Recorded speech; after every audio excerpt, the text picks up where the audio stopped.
So, all right. So our guest is on the line. Let's get him on here. His name is Matthew Christopher, and he's from Abandon America. Matthew, how are you doing, my friend? I'm doing well. How about you? You know what? I can't tell you how much I've been waiting to talk to you. Oh, that's exciting. Thank you very much for having me. I really appreciate it. You know, I love what you do. Like, I came across your pictures on social media, and I was like instantly hooked. And I was just like, for months I kept saying to myself, I'm going to try to reach out to him, get him on the show. And then finally I was like, you know what, I just got to do it, and I did, and here we are. Oh, that's terrific. Yeah, I think it's funny because I think one of the interesting things about the places that I visit is that they really have a kind of a wide appeal for a lot of different reasons.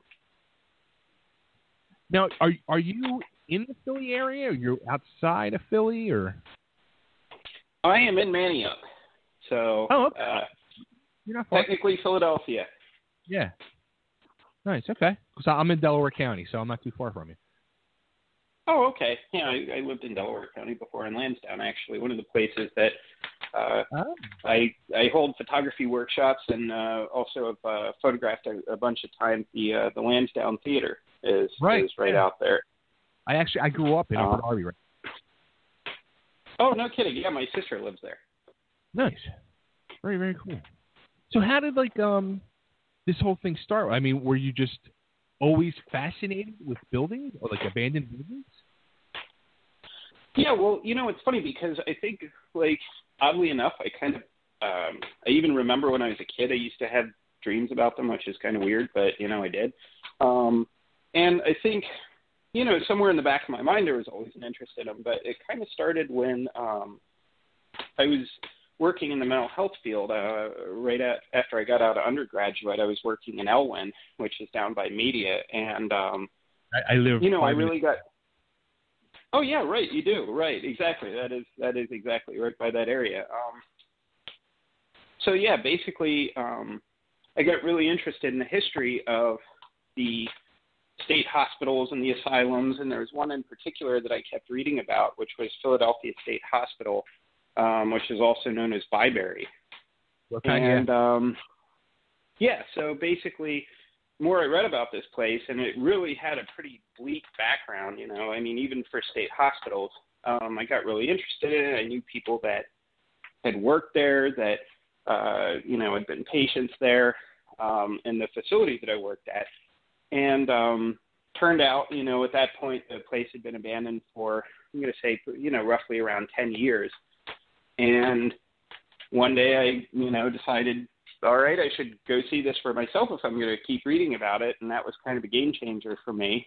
I went back there a bunch of times, and then it's like, wow, there's a whole bunch of other state hospitals. And then it was schools and factories and power plants. And then all of a sudden you're obsessed, and that's what you do. So basically, I guess the Byberry Hospital was your first building you went to.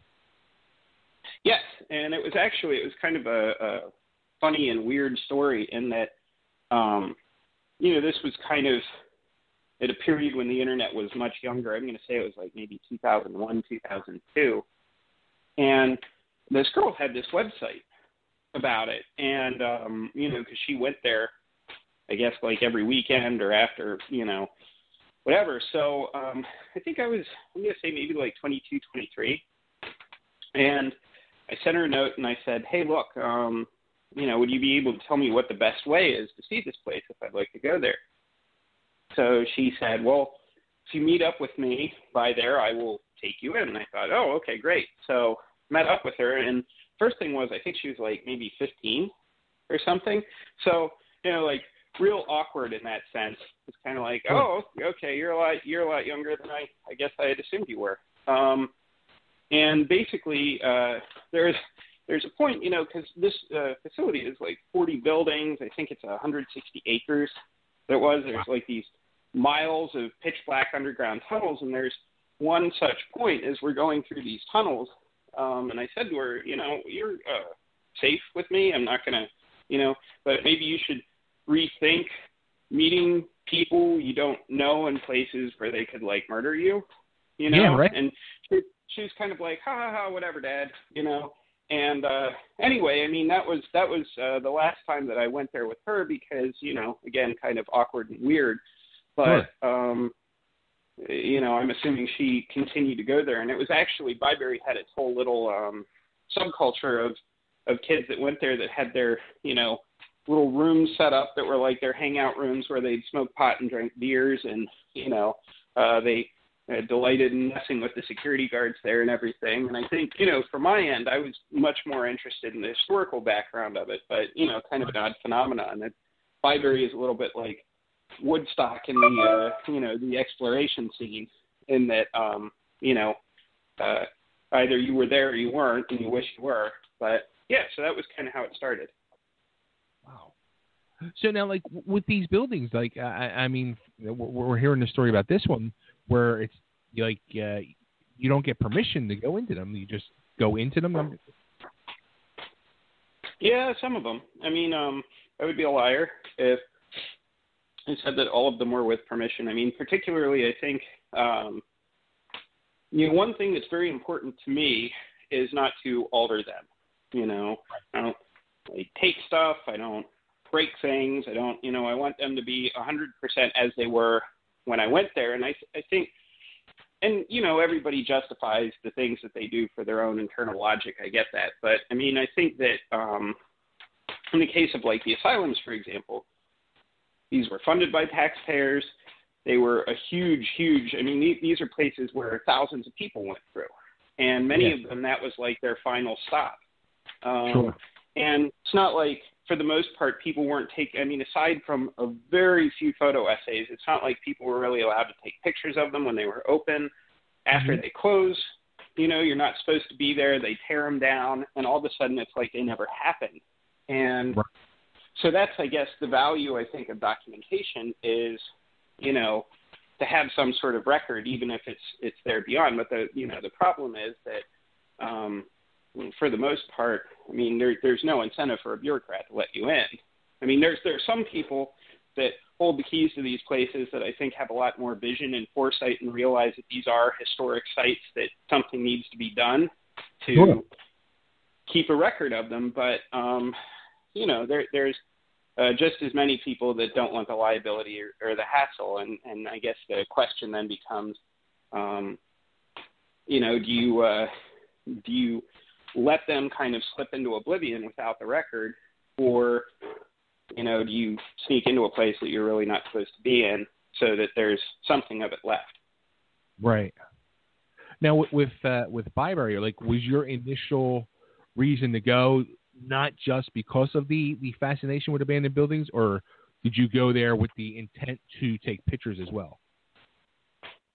I actually wasn't a photographer at that point. I really only got interested in the photography, you know, maybe like 2-3 years later. Wow.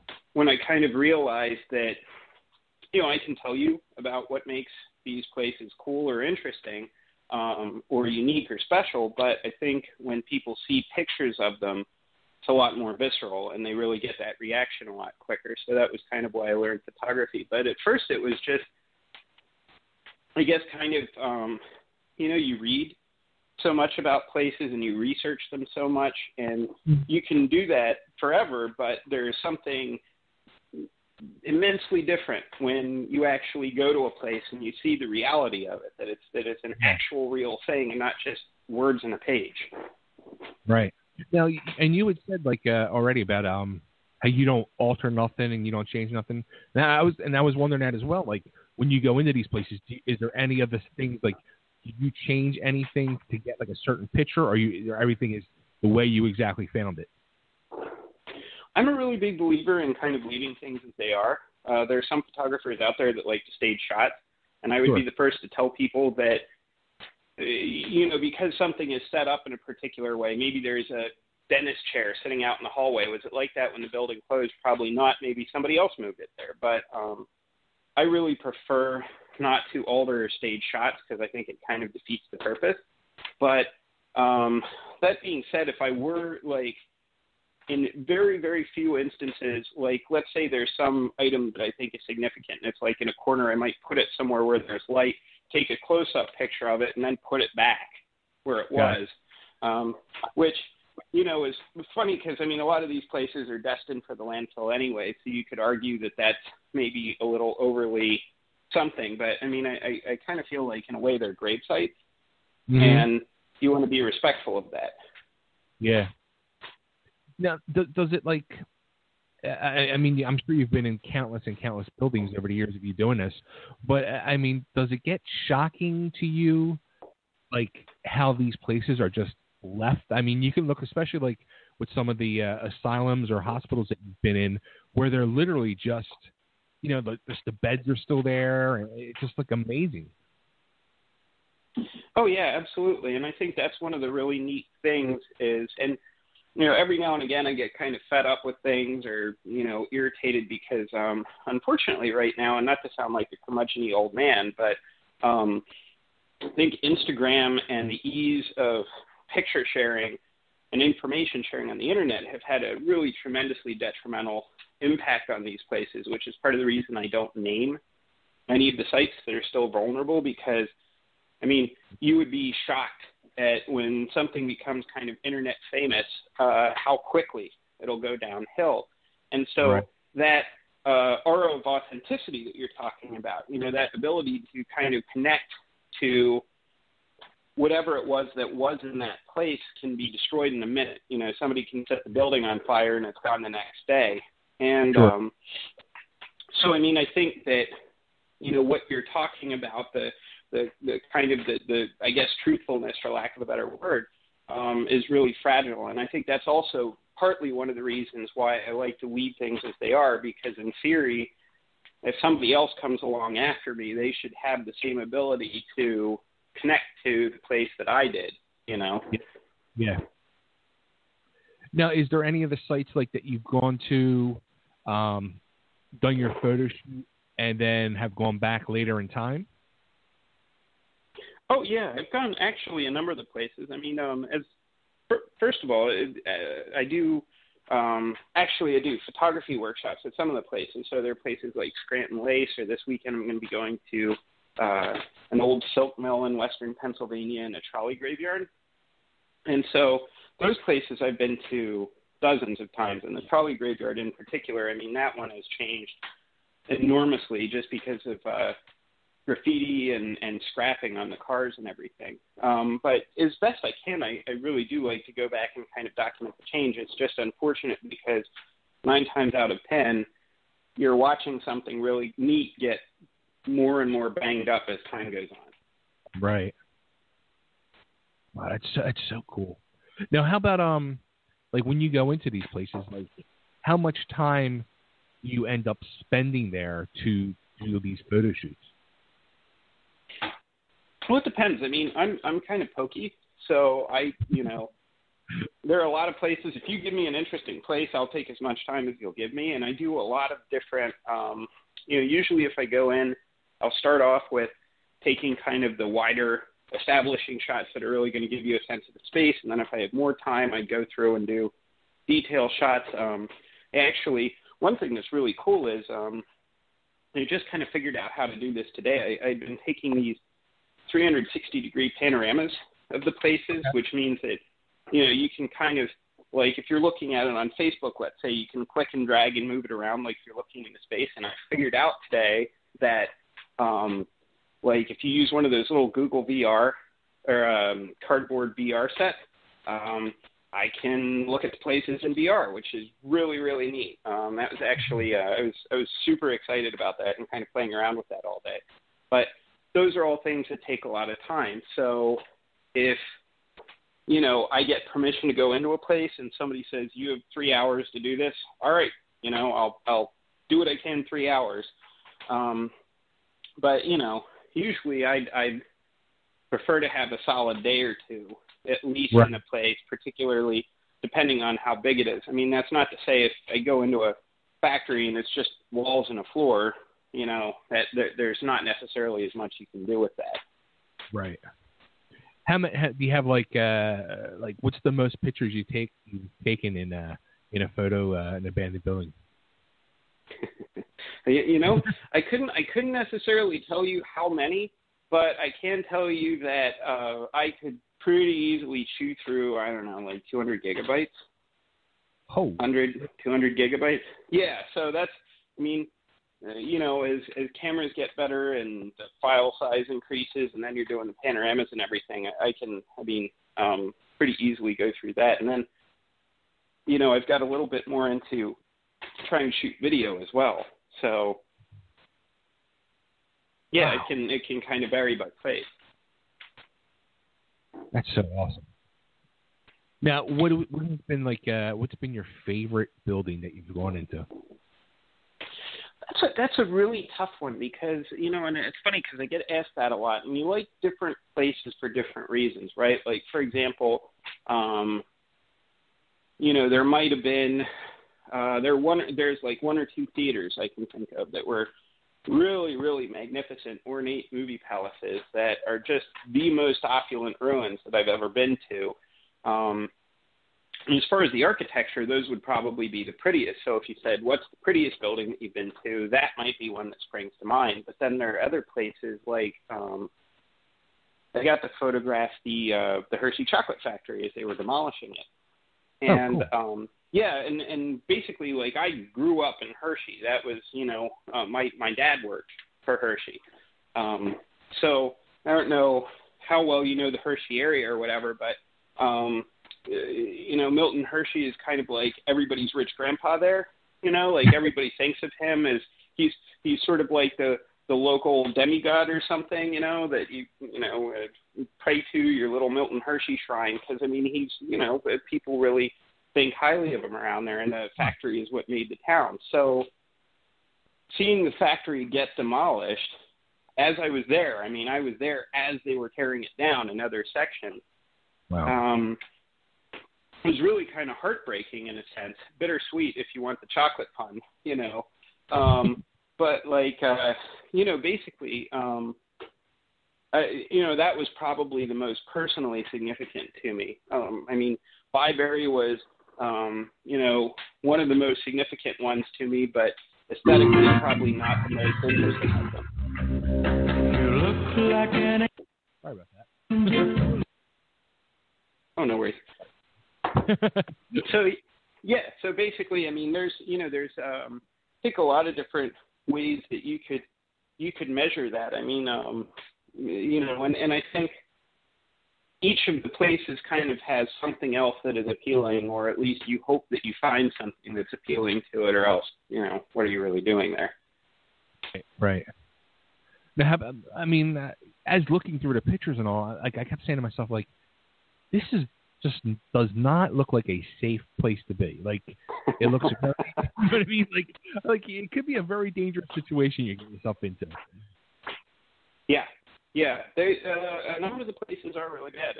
Byberry, going back to that one, when they were demolishing it, a contractor fell through one of the concrete staircases and died.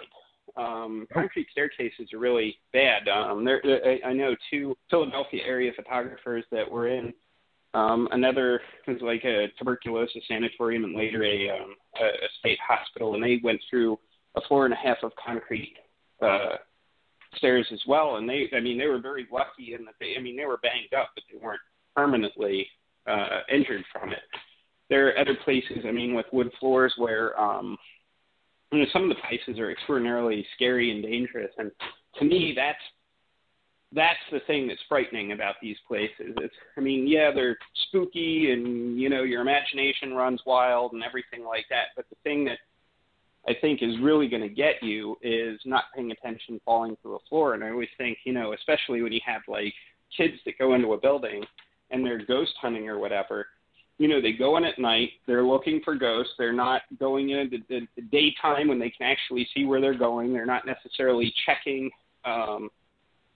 the area where the floor meets the wall to see if it's sunken down a foot or something like that. There are little signs that you can see like that, but without getting, excessively technical, particularly in older buildings, this kind of tongue and groove floor thing where the boards stick into the walls and those things rot out, and you don't always see how bad they are until there are times where whole floors can fall and pancake onto a lower floor and fall again. And if that happens when you're on it, you're done. I mean, actually, one of the guys, Richard Nickel, who's kind of the patron saint of people that are photographers of ruins, was doing this was doing it during the urban renewal period in Chicago, and he died when the floor of the old Chicago Stock Exchange collapsed beneath him. And I've seen pictures that he took like a day or two before that from that particular floor, and I wouldn't have thought there was anything wrong with it, you know. Right. So yeah, I mean there are a million and one ways that you can get really badly injured in these places, and some of the other stuff. I mean, if there's asbestos in the air, or PCBs, or mercury, or there was one place two places that I went to that were dye factories, and I kept seeing these kind of these alarm things where they say basically the warning sign said, if there's a phosgene leak, if this is going off, get out of the building. If this is going off, get a hazmat suit, whatever. And so I used the all-knowing phone and looked up phosgenes, and that's actually like a real old-school chemical weapon that they used in World War II. Apparently it smelled like freshly mown grass or something, and then you asphyxiate and die. And it's been phased out. Like, we have more efficient, chemical weapons that we unfortunately have now. But if you're doing dye production, you might use phosgenes. In fact, that's why dye plants have to be, some of them have to be registered with, I think it's the UN, for having potential chemical weapons. And, that's not something I was really aware of. So kind of going back to being in the dye factory, it sort of makes you think as you're going throughout, are they just mowing the lawn in the baseball field next door? Right. Or am I going to start like frothing at the mouth and die? Who knows? Now, with that being said, do you like wear a mask or anything like that at times, or? I should. I really should. I mean, it's one of those things that, like, when I teach the photography workshops, I'm really a stickler about, with some of the places where I think air quality might be a problem, I make people wear respirators. But I know I'm not going to be on this planet forever. So I guess for me, it's like,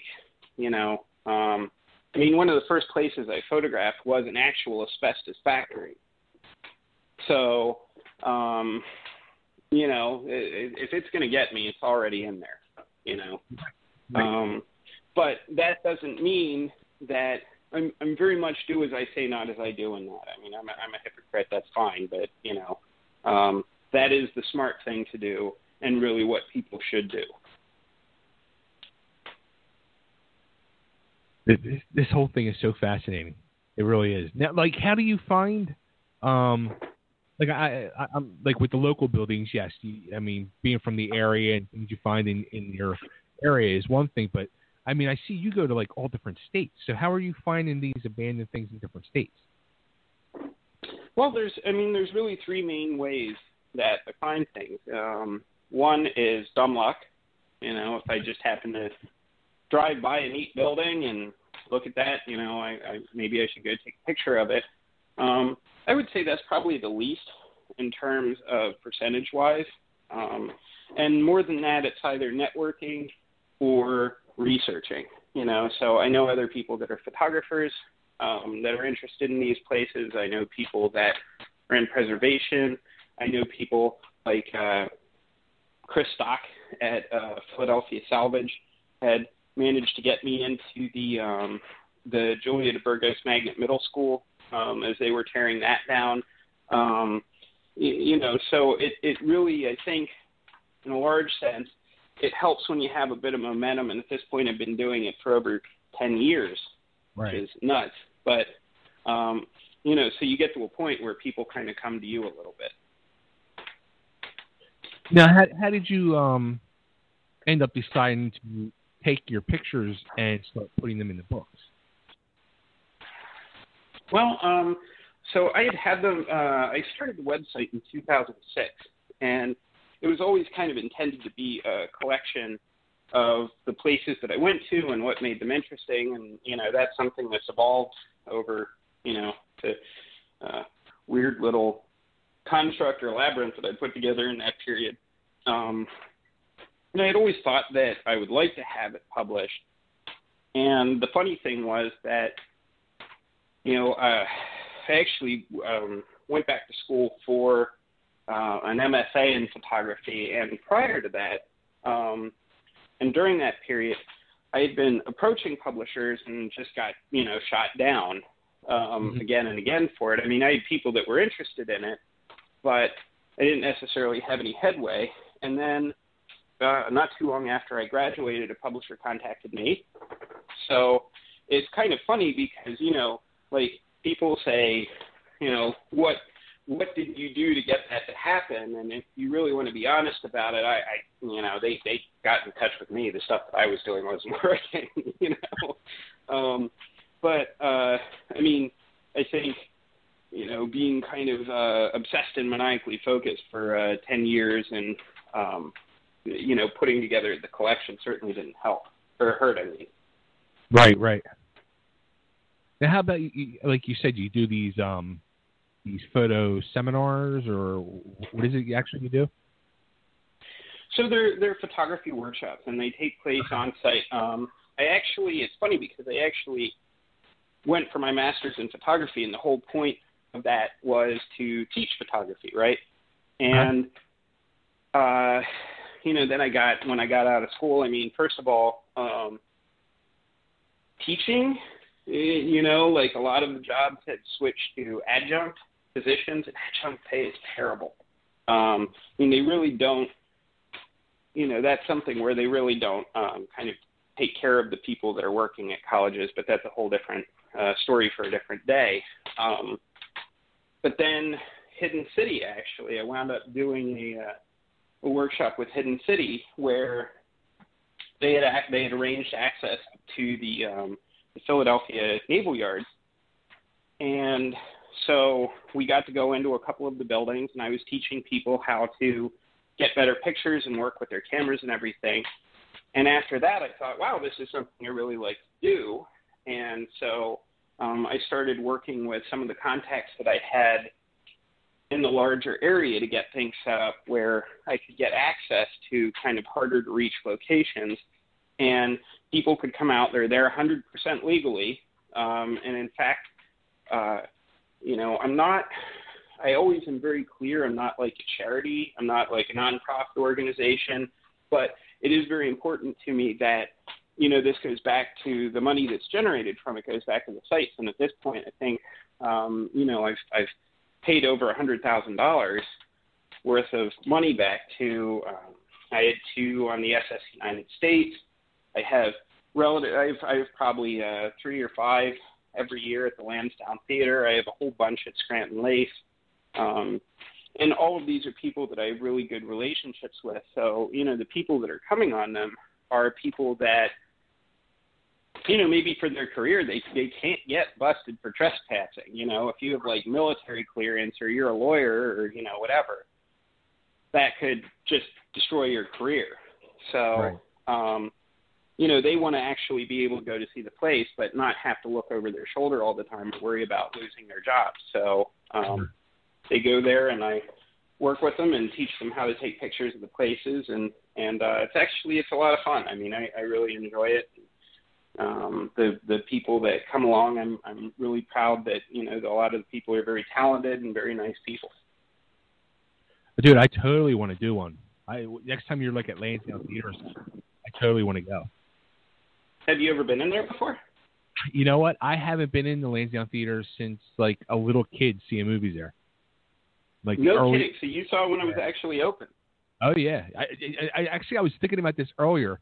I'm pretty sure I saw My Bodyguard there back in, what's that, 81, 82? Was that the one with, who was in that? Matt Dillon, Christopher Makepeace, and other guy, I forget his name, big guy. that was the one where the kid's getting bullied, and so he gets a bodyguard, and then the bully gets a bodyguard, or something like that. I think I saw that a million years ago. Yep, that's the one. Huh. That's funny. Yeah, you would really like to see that. And the cool the Lansdowne Theater. I mean, the cool thing about that is that the guy who Matt Schultz, the guy who is kind of in charge of that place, has really been doing a pretty amazing job of slowly working that place back to life. I mean, they got a bunch of grants. They got the ticket booth and the facade, the front of the building, like the entryway, they got that fixed up. So, I mean, he's been making a lot of progress with that. He's a real hardworking guy. And, you actually, if you ever saw, you ever see Silver Linings Playbook? Yes. The one scene down front of. Yeah, right. Where like I think Jennifer Lawrence is getting a couple of the guys trying to get a couple of the guys to pick a fight with Bradley Cooper. Yeah.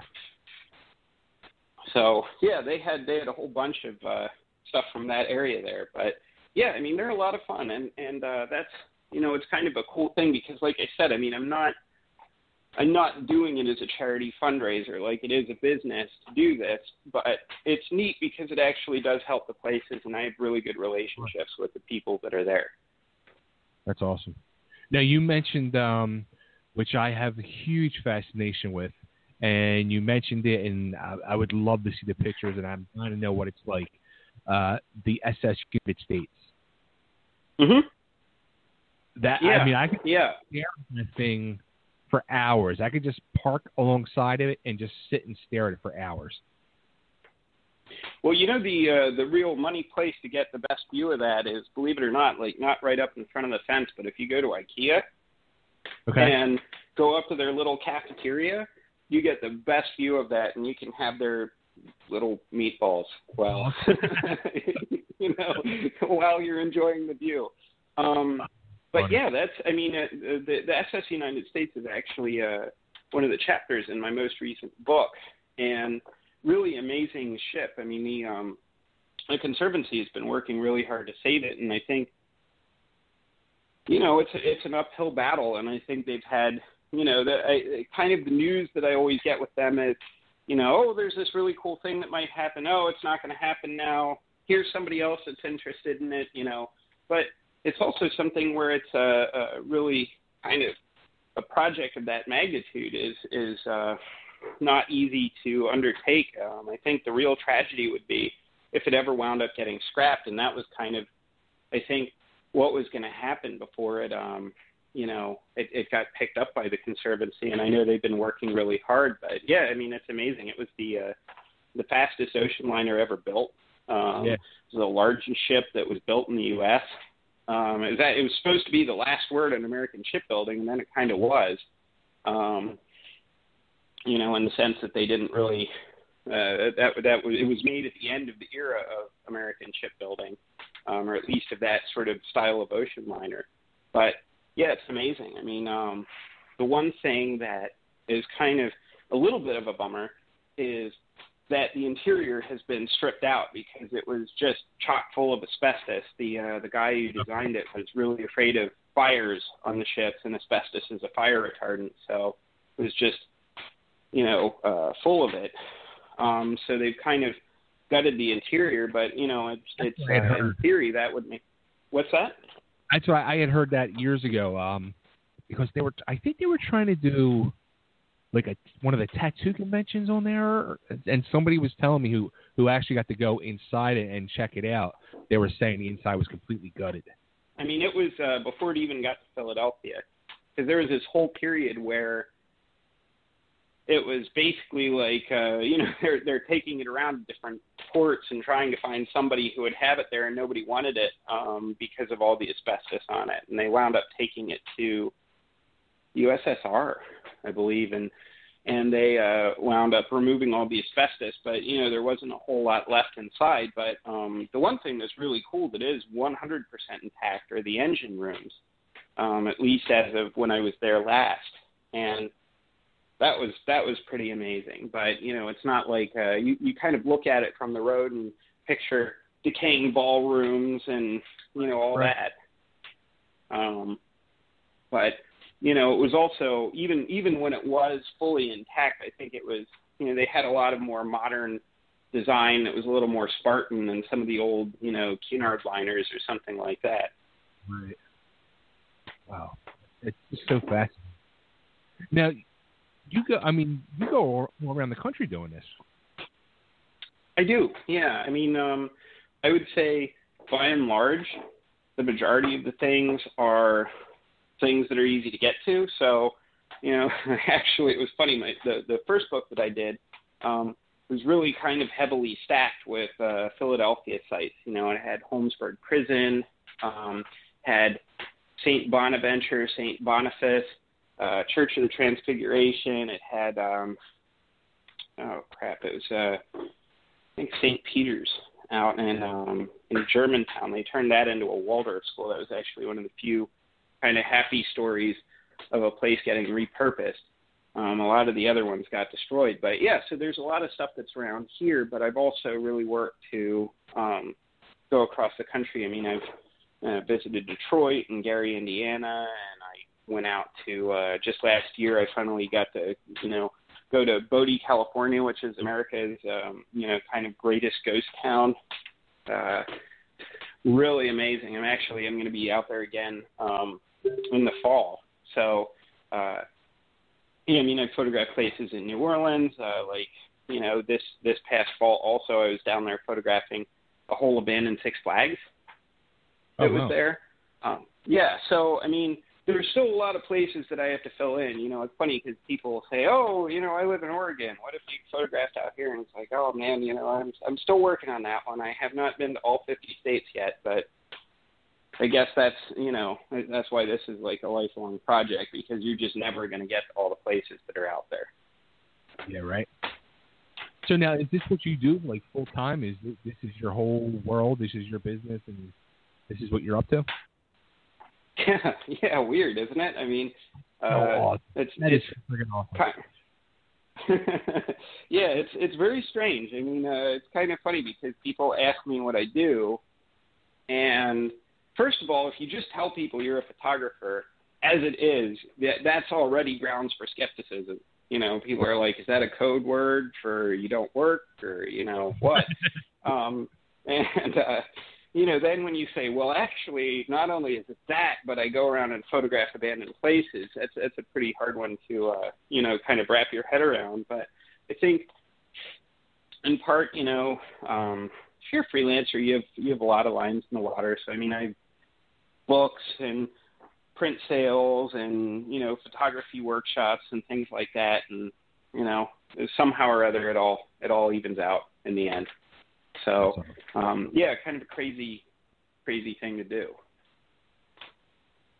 That's awesome, though. I mean, it's amazing. It really is. It's such a fascinating thing you do.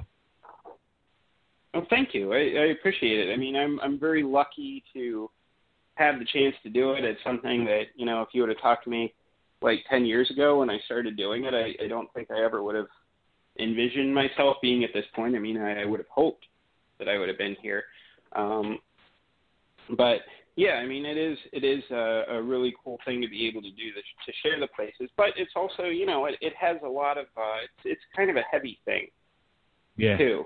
I mean, because if you don't love the places, then why go to them? Why take pictures of them? Who cares what your picture is going to be if you don't have, I mean, really, that's with anything, you know, if you have any form of art, if you're, you know, doing jazz and you don't really care all that much about the jazz that you're playing, then you're probably going to suck at it, you know. Right. I mean, so I think if you really love the places and you love what you're doing, then you're also in, you know, in a sort of field where you're watching the things that you love decline slowly. You're watching great architecture get flushed down the toilet. You're watching, I mean, Philadelphia, I love Philadelphia, and we have wonderful, wonderful buildings, and we just wreck them left and right. I mean, it's disgusting. You know, we destroyed the Boyd, which was, I think, our last Golden Age movie palace, you know, like a year or two ago, for nothing. I mean, wasn't even for a thing that happened. That's still like a pit at this point. They're I don't know how much you are into the whole Philadelphia preservation thing, but there's this big battle over Jewelers Row where it's that is kind of, and that's not even, the Boyd, at least you could say the Boyd was out of use. Not that I think it was in any way justifiable, but at least if you were trying to justify it, you could say that's out of use. Whereas Jewelers Row, that's both historic and functional. Why would you just wreck that for condos? But I think that's, kind of par for the course right now, unfortunately. Now, as I was going through your website, I think, did you have a picture on there? Was it the Blue Horizon? Yeah. Right. I haven't. That's one of the ones that I haven't really mentioned the name of. It's pretty well sealed. But yeah, that's another one that's on the chopping block. And it's funny because from what I understand of what the plans are, they're going to destroy the building and they're going to keep the facade. And if you've ever driven by the Blue Horizon, the facade is pretty who cares? It's not. That's not the thing that makes that a great and historic place that Philadelphia should really be making an effort to save. It's the ring inside of it. But, and the funny thing is, Philadelphia of all cities, we're all about history and people coming here for old city, and yet, we throw the stuff away. And one thing that, I can kind of tell you that I see again and again and again is that history and historical buildings and great architecture are finite resources.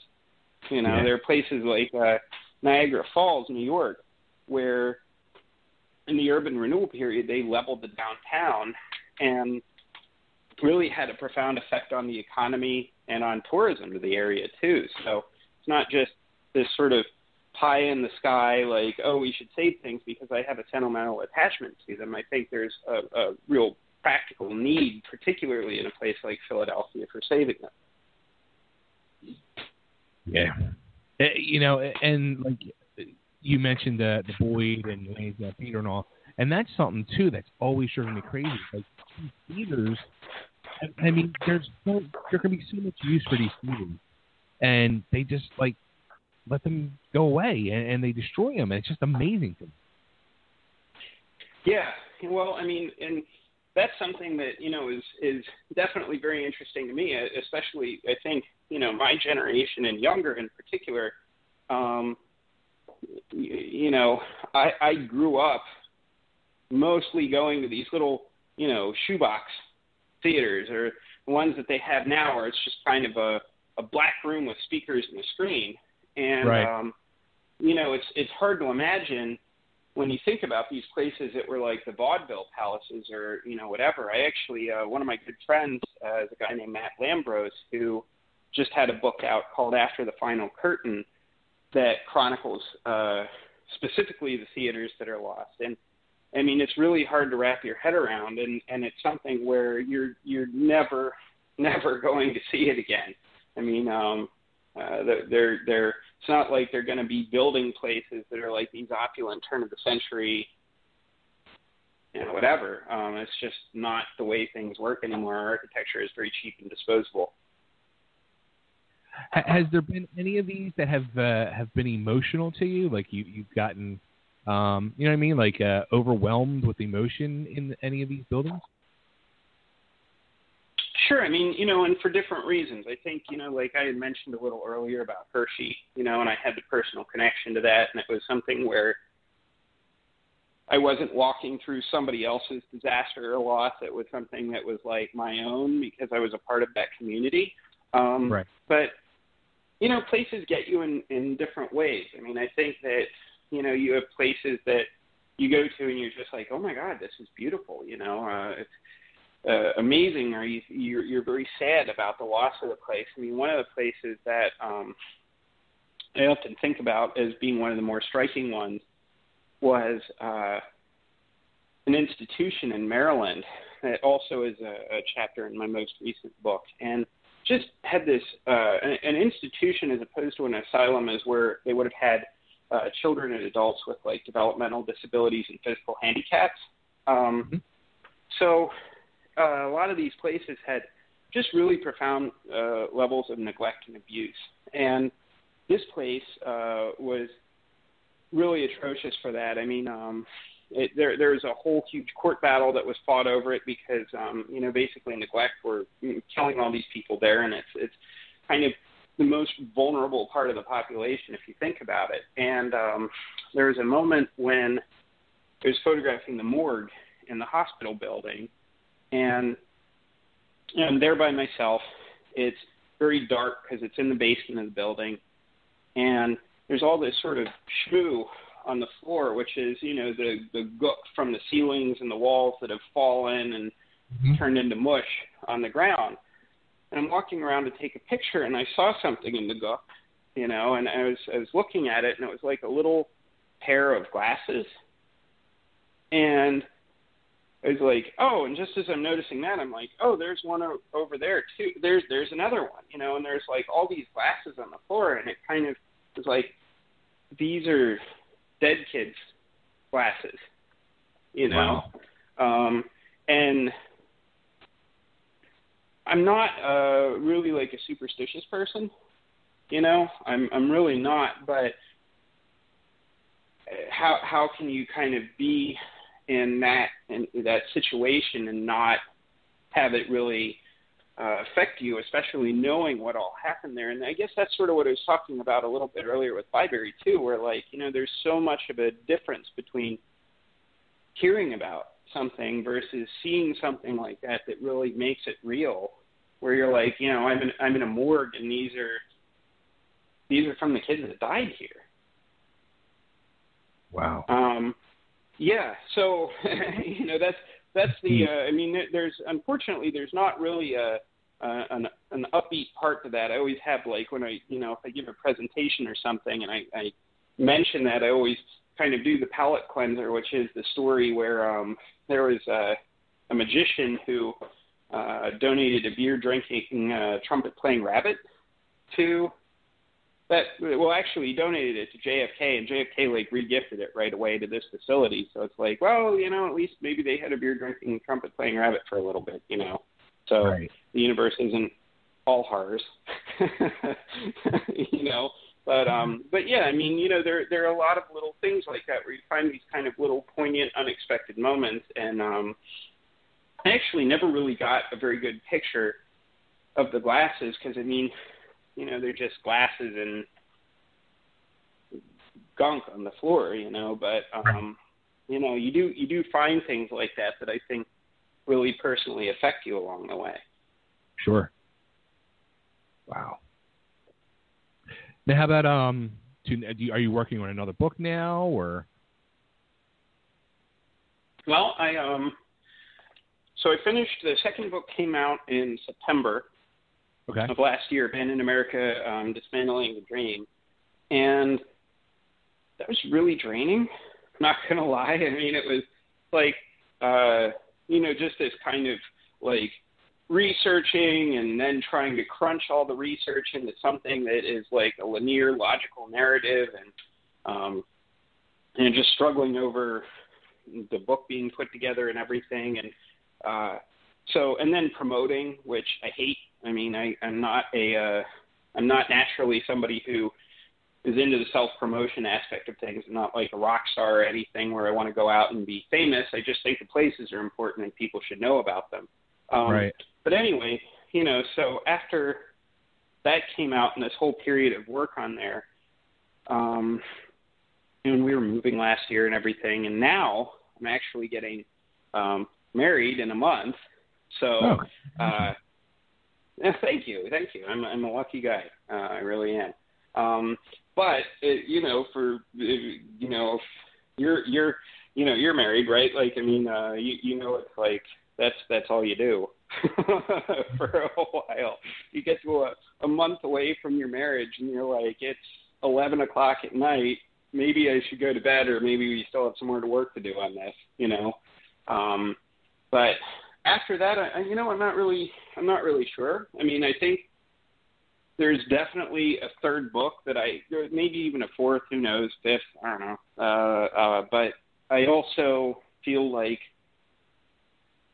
after how difficult last year was in getting everything done, and then kind of this whole period of, preparing for the wedding and getting over, like, I had a back injury and everything. After that, once I'm done with that, then I think that's going to be a point where I'm really going to take, like, a deep breath and, figure out, okay, what do I want to do at this point? And, it'll probably be getting back to photographing more and, probably planning a third book, but I don't want to have, like, the pressure of feeling like I have to do that right the second when I'm done. I want to let it sort of grow more organically because, the third one is hopefully going to be the best of them all. So, it's you don't want to rush that and then make it garbage. No, not at all. Not at all. Wow. Now, do you have like a bucket list of places that you have lined up or on a, just a list of places you want to try to get to? Oh my God. Yeah. Yeah. I could, if we were just talking about places in the U.S., I could rattle off a pretty good list. But I mean, I'd really, and this is one of the things that maybe I'm kind of going to set my sights on after the marriage is, going overseas more, going to places like Battleship Island in Japan or Chernobyl or Fukushima or, some of these other places across the world that have these really interesting stories and histories that I've wanted to see. But I mean, and that's just places that still exist now. If you widen that to places that I missed that I would have loved to have seen, I could talk to you forever about it. I'd really like to go to Angkor Wat in Cambodia. That's one of the places. I'm kind of like an archaeology nerd too, so I've got the World Heritage sites that I'd really like to see. Now, how about did you like a big fascination of me with like abandoned buildings and all is I have a whole thing with like old stadiums. I just love old stadiums. And here in Philly, the latest one was the Spectrum, in which they knocked down, and it still to this day drives me insane that they did that because I don't think there was a true reason that they had to do it. But they did. I mean, they had a lot of like openings and stuff like that where you were able to go through the Spectrum the last time and all. So did you ever get a chance to do that, like go through the Spectrum and do pictures there, or? I wish I would have. I mean, there's a lot of places that, just in Philadelphia, because Connie Mack was abandoned for a while. I've seen actually pictures of Connie Mack when it was abandoned. I would have loved to have seen that well before my time. Yeah. Veterans Stadium, when they closed that, my dad actually has like a jar of dirt from Veterans Really? Stadium. He's from Philadelphia as well. So, I mean, it's like, really significant to him. So I would love to have seen those places. I think I can't remember the name of it. There was a stadium in Pittsburgh as well that I had really wanted to get to that they closed, and I believe they tore that down too. The problem with them is they're really hard to, get in.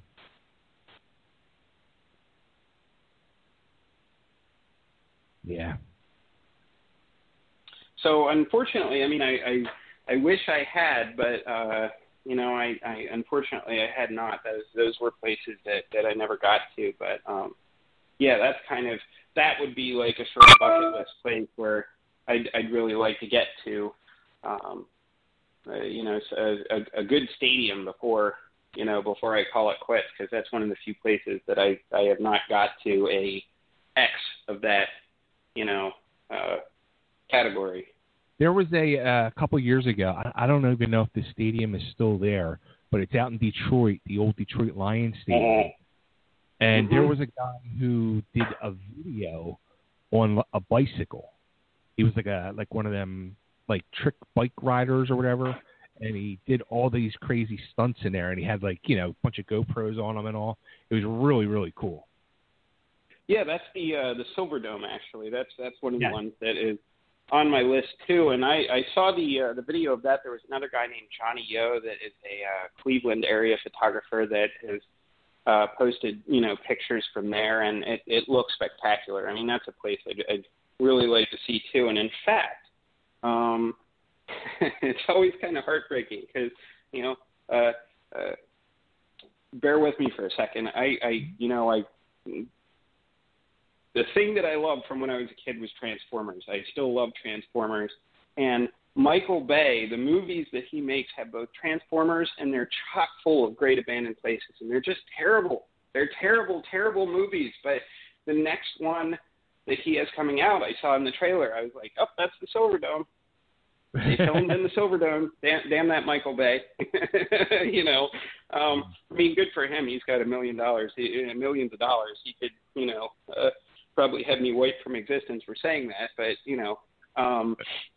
I mean, every movie they have these places like the Silverdome. They're just awesome in them. And then just, the movie's awful despite it. It's so sad. It's like how do you take Transformers and abandoned places and come up with something that's not good? But he figured it out.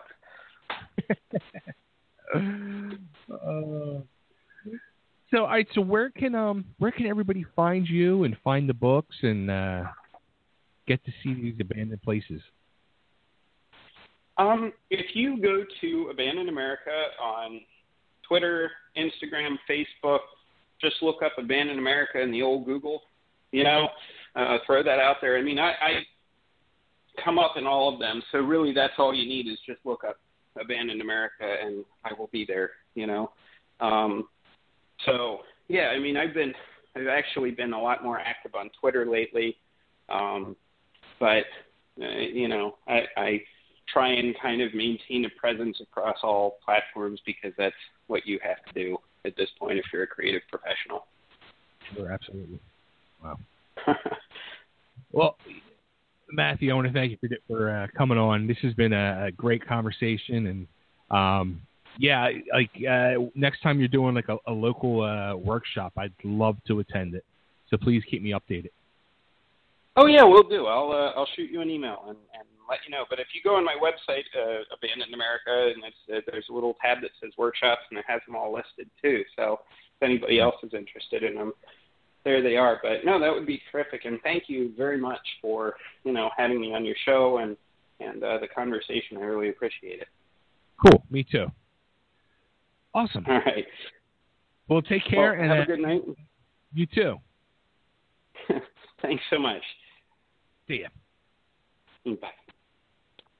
All right, here he goes. Matthew Christopher of Abandoned America. Check out his website, abandonedamerica.us, and just go to Google.